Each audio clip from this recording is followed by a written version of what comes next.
عمران خان کے لیے فیصلے کا وقت۔ کیا عمران خان وزیر اعظم شہباز شریف کی طرف سے بلائی گئی آل پارٹیز کانفرنس میں جائیں گے یا نہیں؟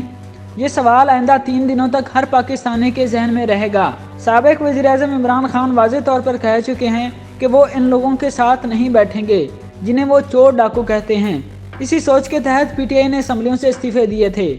اپنی وزارت عظمیٰ کے دور میں بھی عمران خان نے وزیر اعظم کی حیثیت سے کسی بھی موقع پر اس وقت کے اپوزیشن لیڈر شہباز شریف کے ساتھ بات یا ملاقات نہیں کی۔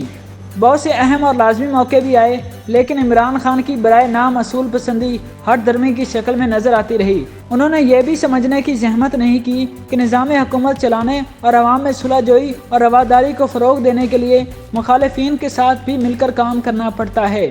اب ایک بار پھر عمران خان کے پاس موقع ہے کہ وہ اپنا بے لچک رویہ ترک کر کے دیگر جماعتوں کے ساتھ بیٹھیں اور ان کے ساتھ مل کر معاملات طے کریں۔ وزیر اعظم کی طرف سے بلائی گئی آل پارٹیز کانفرنس کا موضوع موجودہ ملکی صورتحال ہے، جہاں ایک طرف دہشت گردی اپنی پوری شدت سے واپس آ چکی ہے اور اکنامی کو ڈیفالٹ کا سامنا ہے۔ واضح ہے کہ یہی دونوں معاملات اے پی سی کا مرکزی ایجنڈا ہوں گے۔ ایسے میں عمران خان اپنی اسی ہٹ درمی پر قائم رہتے ہوئے مبینہ چوروں ڈاکوں کے ساتھ نہ بیٹھنے کا فیصلہ کرتے ہیں تو ان کی سیاسی ساکھ کو ایک شدید جھٹکا ہوگا۔ وہ پنجاب اور کے پی کے کی صوبائی اسمبلی تحلیل کر کے پہلے اقتدار کے منتخب ایوانوں سے تقریباً باہر ہو چکے ہیں۔ اے پی سی میں شرکت سے انکار کر کے وہ مزید سیاسی تنہائی کا شکار ہوں گے اور پارٹی کے اندر بھی ان کی حیثیت کمزور ہو سکتی ہے۔